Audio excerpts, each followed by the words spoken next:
नेपालीको लासमाथि पनि यिनीहरूले राजनीति गरे। उसले तिरेको पैसा जो रेमिटेन्स उसले तिरेको थियो त्यो पैसाबाट यी नेताहरू झगडा खेल्दैछन्। त यिनीहरूको अन्त्य बिना यिनीहरूमाथि नेपालीहरूले चाहिँ जबरजस्ती यिनीहरूलाई चाहिँ हमला गरेर सम्भव भएसम्म यिनलाई उडाइदिनुपर्छ क्या। जब 5000 मान्छे मैले मारेँ के गर्छौ भनेर हिँडाएको छ नि त प्रचण्ड होइन। अनि 7000 को चाहिँ जनमुक्ति सेना भने 31,000 मा पुगाएर पैसा लिएर त्यस्तो डकैती गर्न सजिलै गर्ने मान्छेलाई समातेर ओलीले हालिदिएपछि त ओलीलाई त अनि म मात्र हुन्छु ओलीको समर्थन। अनि आफ्नो देशमा पनि गरेर खाने वातावरण यिनीहरूले चाहिँ नबनाइदिने, सुख र शान्तिको जीवन बाँच्ने, काम गरेर खाने पनि ठाउँ नबनाइदिने, अनि अरूको देशमा गएर बाक्समा लास आउनुपर्ने भएपछि अनि त्यसले चाहिँ आत्मघाती हुनु परेको परेन। अब नागरिक अनलाइन टेलिभिजन हेरेर बसिरहनु भएका समस्त आदरणीय दर्शकवृन्दमा अर्जुन लिम्बुको नमस्कार। आदरणीय दर्शकवृन्द, ओलीजी र प्रचण्डजीहरू एकअर्कामा भिडिराख्दाखेरि वैदेशिक रोजगारमा गएका 18 जना नेपालीको सब एकैचोटि नेपाल भित्रिएको छ। सरकारका एकजना प्रभावशाली मन्त्री प्रदीप कुमार गेवालीजीले भ्रष्टाचारका फाइलहरू खोल्ने सङ्केत गर्नुभएको छ। यी र यस्तै विषयमा कुराकानी गर्नको लागि हामीसँग हुनुहुन्छ लामो समय पत्रकारिता गर्नुभएका, हाल राष्ट्रिय शक्ति नेपाल अभियानका प्रवक्ता अनिल योगी। नागरिक अनलाइन टिभीमा यहाँलाई धेरै धेरै स्वागत छ। धन्यवाद तपाईँलाई। देशको राजनीतिमा जुन किसिमको एउटा भनौँ न यो उग्र रूप देखा परिराखेको छ, सत्ता पक्ष प्रतिपक्ष भनौँ, एउटै पार्टीमा सत्ता पक्ष प्रतिपक्ष हरेक कुराहरू भइराखेका छन् यति बेला। यही बिचमा जस्तो वैदेशिक रोजगारमा गएका नेपालीहरूको 18 जनाको चाहिँ सब भनौँ न होइन, कफिन आइपुगेको चाहिँ अवस्था छ। कसरी हेर्नुहुन्छ यो दुईटा चिजलाई काहीँ जोड्न सक्नुहुन्छ तपाईँ, अर्थात् कसरी फरक फरक रूपमा हेर्नुहुन्छ यसलाई? यो विवेकहीनहरूले चलाएको शासन सत्ता र राज्य व्यवस्थामा हुने यस्तै हो। 17,000 मान्छे मारेर आएका, राज्यका चाहिँ सम्पत्तिमा आगो ठोकेर आगो लगाएर बर्बादीको जगमा अडिएर मुलुक हाँकिरहेका मान्छेहरूलाई त्यो 18 जनाको लास आउनेका लागि के त्यो नौलो कुरा र चिन्ताको कुरा हुन्छ र? जो जनताप्रति उत्तरदायी हुन्छ शासक, त्यो शासकको लागि चित्त दुखाइको विषय हुन्छ होइन। सम्भव भएसम्म आफ्नो नागरिकलाई आफ्नै देशभित्र चाहिँ काम दिने हो होइन। सकिएन त्यो बाहिर गयो भने त्यसले बाहिर सुरक्षितपूर्वक काम गरेको छ कि छैन? त्यहाँ त दूतावासहरू छन् नि, त्यो दूतावास किन राखे? त्यो तलाबखानालाई मात्र राखेको त होइन नि त। यिनका पार्टीका कार्यकर्ताहरूलाई राजदूत बनाउने होइन, आफ्ना चाहिँ हुक्के बैठकीहरूलाई चाहिँ जागिर खुवाउनलाई बनाएको मात्रै त होइन नि त। त कहाँ मेरो देशको जनता कहाँ काम गर्दैछ, युवाहरू कहाँ काम गर्दैछन्, त्यहाँ सुखमा छन् कि दुःखमा छन् कि होइन, त्यो त राज्य हो भने त त्यसले सोध्छ नि। तपाईँले एउटा उदाहरण, जति बेला यो प्रचण्डहरू र बाबुरामहरूले युद्ध हाँक्दै थिए, ओलीहरू र चाहिँ यो गिरिजाहरू, यो देउबाहरू जति बेला चाहिँ माओवादीको नाममा युवाहरूलाई मार्दै थिए गाउँ गाउँमा, किलो सेराटो रोमियो अपरेसन के गरेर, त त्यति बेला अमेरिकन गभर्मेन्टले चाहिँ उसको नेपाल स्थित राजदूतावासलाई, अमेरिकी दूतावासलाई उसले पत्र लेखेर भन्यो, अमेरिकन नागरिकहरू त्यहाँ युद्ध चलिरहेको छ नेपालमा, तिमीहरू कहीँ पनि बाहिर हिँड्दाखेरि सुरक्षितपूर्वक हिँड है भन्यो उसले। हजुर, माओवादीले तिमीहरूलाई एट्याक गर्ला। अमेरिकन गभर्मेन्टले भन्यो त्यो नागरिकप्रति उत्तरदायी सरकार व्यवस्था भनेको त्यस्तो हुन्छ। यी बेइमान नेताहरूलाई, यी फट्टिचरहरू जुङ्गाको लडाइँ सत्तामा तँ बसेर खाने कि म बसेर खाने? त्यो तस्बिर जुन चाहिँ अहिले चाहिँ छताछुल्ल भएको छ सामाजिक सञ्जाल मिडिया जताततै होइन, त्यहाँ चाहिँ आफन्तको चाहिँ एउटा भनौँ न मृत्यु भएपछिको एउटा पीडा कमाउन गएको जुन एउटा आश बोक्दाखेरि त्यो निराशा, मानवीय संवेदनाका कुराहरू छन्। तपाईँले कसरी हेर्नुभयो त्यो तस्बिरहरू देखेर? होइन, त्यो त मैले भने नि तपाईँको, यो मैले आज मात्र देखेको तस्बिर होइन क्या यो। मैले यो 2 दशक 3 दशकदेखि मैले नेपालीहरूको त्यो दर्दनाक पीडा एयरपोर्टबाट 18 जना मात्र ल्याएको हो र। तपाईँले गत सालमा होला सायद त्यो एउटा तथ्याङ्क आएको थियो। हजुर, वर्ष दिनमा 7,000 भन्दा बढी नेपालीका लास आएका छन्। तर यिनीहरू त झगडा खेल्दै बसिरहे नि त, यिनीहरू युद्ध गराउँदै बसिरहे नि त। अनि ती दासहरूलाई, आफ्ना कार्यकर्ताहरू दासहरूलाई चाहिँ जिन्दाबाद र मुर्दाबाद भनाउँदै सडकमा उफ्रिन त यिनीहरूले अहिलेसम्म यो 30 वर्षदेखि यिनीहरू आन्दोलन र युद्धमै छन् क्या। अनि नेपालीका लास त आउने भयो नि त। को चाहिँ यो देशका युवाहरूप्रति जिम्मेवार छ र तपाईँको त्यो लास आएकोमा यिनीहरूलाई चिन्ता भयो। मैले भने नि कहाँ गयो मेरो देशको नागरिक भन्ने कुराको लेखाजोखा नराख्ने, अनि युवाहरूको हातमा बन्दुक बम गोला दिएर चाहिँ आफ्नै देशका दाजुभाइसँग लडाइँ गराउने यस्ता पापीहरू, यस्ता भ्रष्ट मान्छेहरूका हातमा शासन व्यवस्था भएपछि त्यो कुनै पनि चाहिँ नेपाली जातिको युवा कहीँ गएर पनि त्यो चाहिँ सुरक्षितपूर्वक त्यो चाहिँ कोही काम गरेर 2-4 पैसा कमाएर आउलान्। अब नभए त यसरी बाक्समा आउने भए। हजुर, अब यो चाहिँ पीडा चाहिँ तपाईँको राष्ट्रिय लज्जाको विषय हो। यदि विवेकयुक्त शासक यो देशमा थियो भने, विवेकयुक्त चाहिँ देशका विद्वान बुद्धिजीवी थिए भने, विवेकयुक्त राज्यका अरू अन्य संरचनाहरूमा बस्नेहरूका विवेकले काम गरेको थियो भने यो त दुःखको दिन हो नि त, मरेको दिन हो नि त यो त। अब यिनले चाहिँ राज्यको ढुकुटी त्यहीँ त्यो जो बाक्समा चाहिँ प्याकिङ भएर आयो त्यो नेपाली युवा, उसले रेमिटेन्स तिरेको थियो क्या। यी अपराधीहरू उसले त्यो लासले, यो लास कात्रोमाथि पनि यिनीहरूले राजनीति गरे नि त। नेपालीको लासमाथि पनि यिनीहरूले राजनीति गरे। उसले तिरेको पैसा, जो रेमिटेन्स उसले तिरेको थियो, त्यो पैसाबाट यी नेताहरू झगडा खेल्दैछन्। त यिनीहरूको अन्त्य बिना यिनीहरूमाथि नेपालीहरूले चाहिँ जबरजस्ती यिनीहरूलाई चाहिँ हमला गरेर सम्भव भएसम्म यिनलाई उडाइदिनुपर्छ क्या। नेपाली युवाहरूले सम्भव भएसम्म यी दलालहरूलाई, जसले युवाहरूको खुन चुसेका छन् है 70 वर्षदेखि, कसरी उडाउने होइन उडाउँछन्। हेर्नुहोस् होइन, हिजो जसरी चाहिँ प्रहरीका चाहिँ सेनाका ब्यारेक हानेर उडाए नि, ती नेपाली युवाहरूले उडाएका हुन् नि। अनि यिनलाई उडाउनलाई त्यो समय लाग्ला, उडाउँछ नेपालीहरूले, उडाउनुपर्छ। योगीज्यू अब अहिलेको अवस्था जुन यहाँले देखिराख्नु भएको छ नि देशमा, प्रधानमन्त्री केपी शर्मा ओलीजी, प्रचण्ड माधवजीहरू एकअर्काको दोहोरी भनौँ न, आरोप प्रत्यारोप, जुलुस निकाल्दा जुलुसै निकाल्ने, जे बोल्या छ त्यसको उत्तर पनि दिइराख्नु भएको छ एकअर्कालाई। कसरी हेरिराख्नु भएको छ देश? कहाँ पुगेको अवस्था हो यो? होइन, देश त तपाईँको एउटा त्यो भिरको चाहिँ चिन्डो भन्छौँ क्या हामी चाहिँ। त्यो गइसकेपछि त्यो फर्किने ठाउँ नहुने चाहिँ अवस्थामा हामी पुग्यौँ क्या। अब यो देश रहने कि नरहने, नेपाली जातिले यस देशभित्र बस्न र बाँच्न सक्ने परिस्थिति चाहिँ बन्ने कि नबन्ने भन्ने प्रश्न उठ्यो क्या। त्यो देखिँदैन।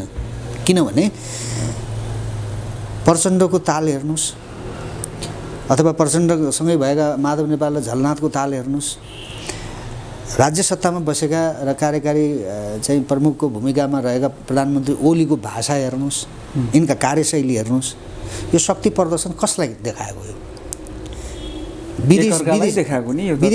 विदेशी यिनीहरूको ओछ्यानमा आएर कसैलाई चाहिँ तँलाई म प्रधानमन्त्रीबाट हटाइदिन्छु भन्छ एउटा विदेशी आएर, अनि अर्को विदेशी राजदूत आएर म छु त चाहिँ बसिरहेको भनेर थामिदिन्छ।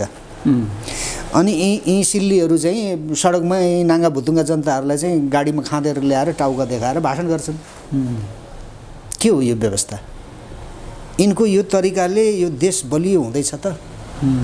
नेपाली जातिको तपाईँको यो दिनचर्या जुन छ, दर्दनाकपूर्ण दिनचर्या जुन छ, त्यो सहज ढङ्गले चलाउने प्रयास हो नि त यी, त्यो त होइन नि त।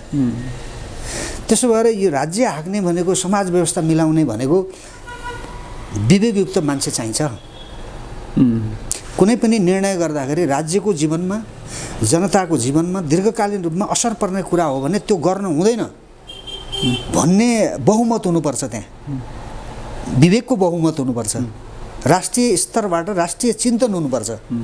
त तिनीहरूले मात्रै कुनै पनि निर्णय गर्दाखेरि त्यो राष्ट्रलाई र आफ्नो चाहिँ जनतालाई दूरगामी चाहिँ असर पर्ने खालको निर्णय गर्दैन। यिनीहरूले त जे पनि गरिदिन्छन् नि, लडिदिन्छन्, लडाइदिन्छन्, आबु मर्ने पनि यिनीहरूलाई चाहिँ थाहा छैन। ओलीजीले त भनि नै सक्नुभयो नि, अब यो माघ 23 गते त आन्दोलन भनौँ न, जुलुस कस्तो हुन्छ त्यो हामी देखाउँछौँ भनेर भनिराख्नु भएको छ नि त। 10 लाख मान्छे निकाल्ने कुराहरू आइराखेका छन्। अब त्यो प्रचण्डलाई, माधव नेपाललाई जवाब दिने काम मात्रै हो उहाँको। त्यो उहाँले 10 लाख होइन, उहाँले 50 लाख नेपाली सडकमा ल्याउनु भयो, उफार्नु भयो भने हुन्छ के? उहाँहरूले त यति जनता त उहाँहरूकै पछि रहेछन् भन्ने कुरा त प्रमाणित हुन्छ नि त। जनता फटाहरू पछि छन्, जनता पछि छैनन् भने तपाईँले अस्तिको आन्दोलनमा देख्नु भएन, रुँदै थिए मान्छेहरू। यहाँ हामीले खान पाएनौँ, गाडीमा हालेर ल्याएर खाना मासु भात दिउँला भन्यो दिएन, पैसा दिउँला भन्यो दिएन भनेर यो कहाँ राखेर झगडा गर्दै थियो त। कति मान्छेहरू त्यो आन्दोलनमा रुँदै थिए, म 4 सालदेखि मैले खाना खाएको छैन, 4 दिन भयो भनेर भन्दै थियो। यिनले त त्यो जनता जो ल्यायो नि, मैले त यो पहिलोचोटि मात्र देखे होइन कि यिनले जनता त पटक पटक ल्यायो नि। हजुर। प्रधानमन्त्री चुनाव हारेका प्रधानमन्त्री भएको थिए एकचोटि माधव कुमार नेपाल। त्यो बेलामा प्रचण्डले चक्रपथ घेराउ भनेर लाखौँ मान्छे ल्याएर उफारेको हो नि। यिनले यी निमुखाहरूका टाउका देखाउने हो, यिनीहरूले भन्ने अरूलाई नै हो। जनता बुझाउनलाई त गाउँ जानु पऱ्यो नि, जनताका दुःख हेर्नलाई गाउँ जानु पऱ्यो नि। तपाईँको बडा घिनलाग्दो राजनीति हो क्या यिनीहरूको। र नेपाली पनि कस्ता भने त्यो गणेश मानले भनेका भेडा जस्तै। त्यो थानकोटबाट भित्रिने चाहिँ पशु, राँगा बोका खसी चाहिँ काटिन्छ नि, मोमोचा के बनाएर खान्छौँ हामी होइन, खान्छन् नेपालीहरूले। त्यो थानकोटबाट भित्रिने पशु, गाडीमा भित्रिने पशु काटिन्छन्, यी भेडा चाहिँ फर्किन्छन्। फरक त्यति मात्रै हो। ती पशु र यी मान्छेमा के फरक हो त? त्यो नकाटिएको मात्रै अन्तर हो नि त। काटिनु परेन क्या। अब भोलि त काटिनु पनि पर्छ।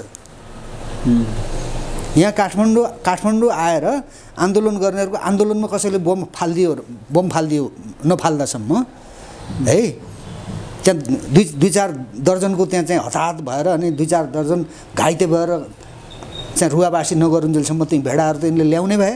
यिनका कार्यकर्ताले नौटङ्की भइराख्ने भयो यहाँ त। यो व्यवस्था नै समस्या हो। त्यस्तो सम्भावना देख्नुहुन्छ? त्यत्रो प्रदर्शनमा बम अर्थात् त्यस्तो हिंसक गतिविधि हुन सक्ने अवस्थामा पुगिसक्यौँ त हामी। यही परिस्थिति भयो र जनतामा त्यो आक्रोश भइरह्यो भने हुन्छ नि। अस्ति देख्नुभयो नि हिजो त्यो माओवादी के अरे त्यो नेतृत्व चन्दले कहाँ बम राखेको थियो, कति ठाउँमा पड्किए, कति ठाउँमा निष्क्रिय पार्यो। भोलि हालिदिन्छ। कति ठुलो कुरा हो र। देख्नु भएन अरू देशहरूमा आत्मघाती स्वाट आफू पनि जान्छ, ती शासकहरूलाई पनि लैजान्छ। त त्यस्तो गराउँदैछन् कि अब खाना नभएपछि अनि त्यसले आत्मघाती नगरेर के हुने? नेपालीले हजुर अनि आफ्नो देशमा पनि गरेर खाने वातावरण यिनीहरूले चाहिँ नबनाइदिने, सुख र शान्तिको जीवन बाँच्ने काम गरेर खाने पनि ठाउँ नबनाइदिने, अनि अरूका देशमा गएर बाक्समा लास आउनुपर्ने भएपछि अनि त्यसले चाहिँ आत्मघाती हुनु पऱ्यो कि परेन? अब अनि यिनीहरूले चाहिँ ती नेपाली युवाहरूको चाहिँ शोषण गरेर यिनीहरूले चाहिँ मस्तीको जीवन देशभित्र र देश बाहिर यिनका शाखा सन्तानलाई पोस्ने। हजुर। अनि नेपाली चाहिँ जातिका युवाहरूले चाहिँ रोइ अरूका देशमा कमाएर हुन चाहिँ जानुपर्ने बाध्यताबाट मुक्त हुने हो भने त एकचोटि आत्मघाती बनेर पट्किन त पर्यो त। अब कि त प्रचण्डलाई र ओलीलाई यिनीहरूलाई मस्ती गर्न दिनु पऱ्यो, रोइ बस्नु पऱ्यो, बाक्समा फर्किने गरी विदेश जान लाइन लाग्नु पऱ्यो म्यान पावरका ढोकामा। त यस्ता गैर जिम्मेवार त्यो जनता जहाँको कमजोर हुन्छ, जनताले जब चाहिँ के गलत र के सही, मेरो देशको शासक ममाथि शासन गर्ने नेता नेतृत्व बेइमान छ, यसले मुलुकप्रति न्याय गरेन, यसले हामीप्रति न्याय गरेन, म प्रति मात्र होइन कसैप्रति पनि न्याय गरेन। त्यसो भएको हुनाले यिनीहरूलाई हामीले मान्न हुँदैन। यी गलत मान्छे हुन् भन्ने कुरासम्मको डिसिजन गर्न नसक्ने जनता भएपछि अनि त्यो जनता मर्दैन भने भोगले, रोगले मर्छ, भोगले मर्छ, शोकले मर्छ। देख्नु भएन कति डिप्रेसनमा गए यो कोभिडको बेलामा 1200-1500ले आत्महत्या गरे। त अहिले तपाईँको भएका केही उद्यमीहरू होइन, चाहे त्यो उपल्लो स्तरका उद्यमी भन्नुहोस्, चाहे त्यो मध्यम खालका भन्नुहोस्, चाहे निम्न चाहे आय भएका उद्यमीहरू सबको चौपट भयो नि। रोजगारी छैन है, कसैको केही पुँजी थियो, केही सम्पत्ति केही जम्मा गरेर राखेको थियो, त्यो त बाँच्ला केही समय, त्यसको पनि सकिन्छ भोलि। अनि जसको केही व्यवस्था थिएन बिहानदेखि बेलुकासम्म चाहिँ काम गरेर होइन भारी बोकेर गिट्टी कुटेर बाँच्नुपर्नेको जिन्दगी के छ अहिले भन्नुहोस् त? यसबारेमा ओलीले प्रचण्डले देउवाले कहीँ बसेर छलफल गरेर सुन्यौँ हामीले? यिनले त एमसिसी ल्याउने कि नल्याउने भन्ने छलफल गरेर बसे। यिनले चाहिँ भारतलाई चाहिँ कोशी कडाली दिने कि नदिने भनेर छलफल गरेर बसे है। यिनले चाहिँ मेलम्चीको चाहिँ पानी चाहिँ नल्याउने तर त्यो बजेट बढाउँदै लिन कयौँ तपाईँका ती परियोजनाहरू जो निर्माण गर्नुपर्ने 5 वर्षमा निर्माण गर्नुपर्ने परियोजना यिनीहरूले 25 वर्षसम्म गरेका छैन। पैसा बढाउँदै लिएका छन्, खाएका छन्, पैसा बढाएका छन्, खाएका छन्। त यिनले त देश लुटे नि त। त लुटेराहरूलाई प्रजातन्त्रवादी हुन्, लुटेराहरूलाई चाहिँ यी समाजवादी हुन्, लुटेराहरूलाई चाहिँ साम्यवादी हुन् होइन, ज्यानमाराहरूलाई तपाईँले चाहिँ यी चाहिँ जनताको जीवन बचाउनका निमित्त शासन सत्तामा आएका हुन् भन्ने कुरा नेपालीले बुझेका छन् र यिनका पछाडि लागेर यिनका झन्डा बोकेर जिन्दाबाद र मुर्दाबाद भनिरहन्छन् भने त यो भेडाहरूको अन्त्य सँगै देशको पनि अन्त्य हुने खतरा भयो क्या चिन्ता हाम्रो योगीज्यू यहाँले भन्नुभयो नि जुन अब यो जुन प्रसङ्ग निकाल्नुभयो अहिले पछिल्लो समयमा यसैमा जोडेर जस्तो अहिले सरकारका एकजना प्रभावशाली मन्त्री नै हुनुहुन्छ विदेश परराष्ट्र मन्त्री प्रदीप कुमार गेवालीजी उहाँको स्टेटमेन्ट आएको छ क्या उहाँले भन्नुभएको छ अब यो चाहिँ भ्रष्टाचारका फाइलहरू फेरि खोलिने छन् भन्ने हिसाबले उहाँ बोल्नु भएको छ कसैप्रति लक्षित हो पूर्वाग्रहपूर्ण हो कि होइन त्यो आफ्नो ठाउँमा होला यसलाई कसरी लिनु भएको छ ओलीजीको चाहिँ प्रचण्ड माधवजी अर्थात् आफ्नो इतरको समूहलाई चाहिँ भनौँ न ठेगान लगाउने हिसाबले यो कुरा अगाडि सारिँदैछ कि के हो भ्रष्टाचार त यिनीहरूले 30 वर्षदेखि गर्दै आएका हुन् नि त होइन अहिले मात्रै थाहा पाए त गेवालीले ओलीले अहिले मात्रै थाहा पाउँदैछन् भ्रष्टाचार कति भ्रष्टाचारीहरूका विषयमा कुरा उठे अख्तियारकै आयुक्तले त्यत्रो भ्रष्टाचार गरेको ओलीजीकै आफ्ना मान्छेहरू ओलीजीकै मान्छेहरू कति अब त्यो सुन देख्नु भएन सुन हजुर 33 किलो सुनका बोक्ने भरिया समातेर राखेर सुन खै भन्दा छैन भन्छ प्रधानमन्त्री अब त्यस्तो प्रधानमन्त्रीले अनि त्यस्तो चाहिँ प्रधानमन्त्रीको मातहतमा भएको चाहिँ मन्त्रीले को भ्रष्टाचारले समाउने त्यसले त्यो प्रचण्डहरूलाई नउफुर्यो भनेको किनकि प्रचण्ड त प्रचण्डलाई त लगाउने हो भने त त्यो 7,000 कि कतिका चाहिँ उसको जनमुक्ति सेना भनेकाहरूलाई 33,000 मा पुगाएर त्यो पैसा लिएर खाएको छ नि त उसले प्रचण्डले त्यो प्रचण्ड तह लगाउनका निमित्त भ्रष्टाचारको फाइल खोल्ने भने प्रचण्डले फुर्ती गर्यो भने चाहिँ त्यो होला गर्ला निन्दले त्यो बदलाको कारण कानुनी हिसाबले गर्न खोजेको राष्ट्रलाई भ्रष्टाचार मुक्त राष्ट्र बनाउनका निमित्त त्यो निर्णय गर्न खोजेको होइन प्रचण्डसँग बदला लिनका निमित्त यिनीहरूले त्यो गर्न सक्छन् किनकि अहिले त पावर त ओलीको हातमा छ नि हजुर हैन त्यो ओलीको मुख सुँघेर ओलीको कुरा सुनेर गेवालीले भने होला नि त्यो कुरा हैन त त्यो त राम्रै हुन्छ एउटा ठुलो स्वाट ठुलो भ्रष्ट ठुलो चाहिँ जनहत्याको नायिके चाहिँ खोरमा हाल्दाखेरि जनताले हाई नै गर्छन् त्यो भइदिए गरिदिए हुन्छ है त्यो हिम्मत गरे हुन्छ यिनीहरूले यी दोक्लाहरूले तर समग्रमा सम्पूर्ण रूपले यिनीहरूले भ्रष्टाचार अन्त्य गर्नका फेरि त्यो प्रचण्डलाई थुने पनि यिनीहरूका मान्छेहरू भ्रष्टाचार गरिरहेछ यतापट्टि है सत्ता भनेकै यिनीहरूले लुट्नका निमित्त हातमा लिने हो यिनले केही देश बनाउनका निमित्त यो बाकसमा बाहिरबाट आउने युवाहरूलाई यो देशभित्र बाँच्न सक्ने परिस्थिति बनाउनका निमित्त सत्ता लिएको होइन नि त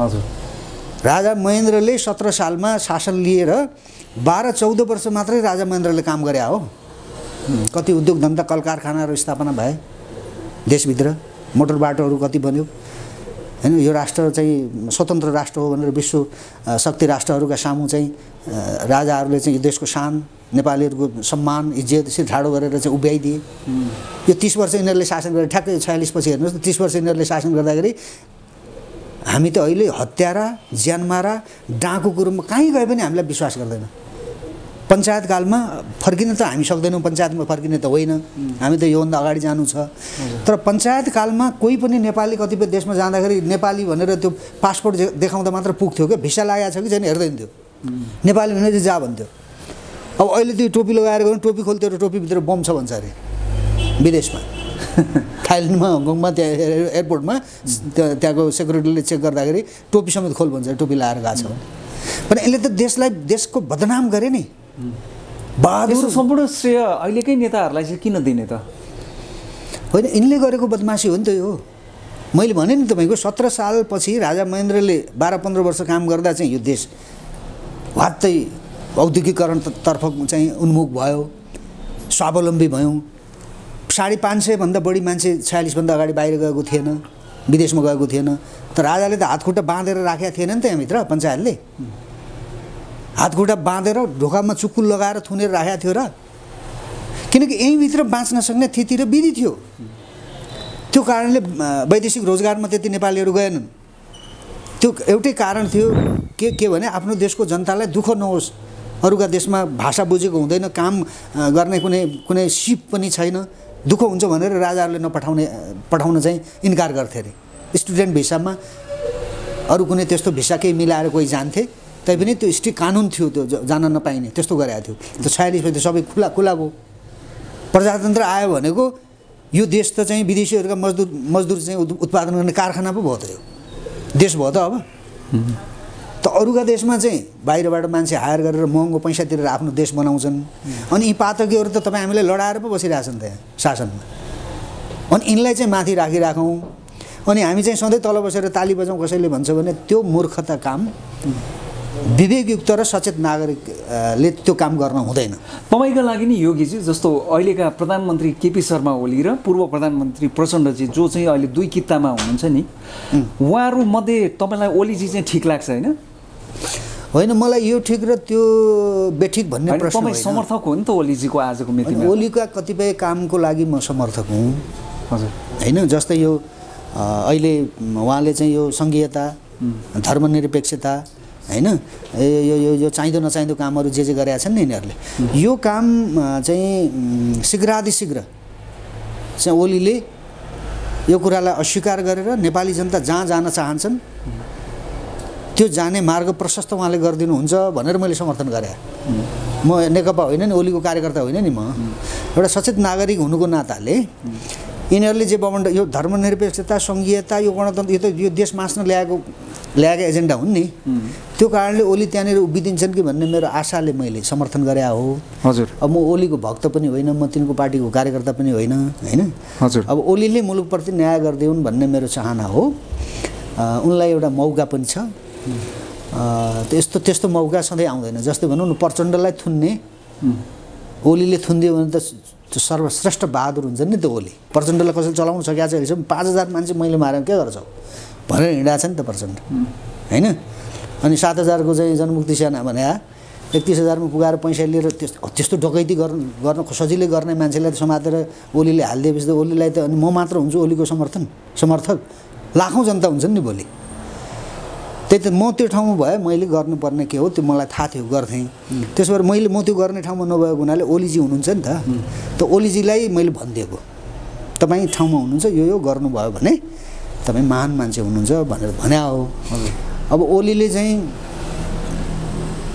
प्रचण्डलाई तर्साएर धम्काएर आफ्नो काबुमा ल्याउने का लागि मात्र उहाँले भन्नुभयो हो भने चाहिँ त्यो ग्यावाली मार्फत जुन कुरा आयो फाइल खोल्ने भनेको, अब त्यो सामसुम हुन्छ, यिनीहरू मिलिदिन्छन्, भोलि मिलिदिन्छन् नि। प्रचण्ड र ओली मिलेर एकै ठाउँमा फेरि हात उठाएर यो ठुलो चाहिँ जहाजका हामी 2 पाइलट हौँ भन्यो भने फेरि नेपालीहरू ताली बजाइहाल्छन्। नेपाली न हुन्, विवेक चाहिन्छ क्या। हजुर, अमूल्य समय दिनुभयो यहाँको गहन विचार र विश्लेषणका लागि। म राष्ट्रिय शक्ति नेपालका प्रवक्ता वरिष्ठ पत्रकार अनिल योगीज्यू यहाँलाई पुनः एकपटक धेरै धेरै धन्यवाद दिन चाहन्छु। मलाई पनि मौका दिनुभयो, अर्जुनजीलाई धेरै धेरै धन्यवाद छ।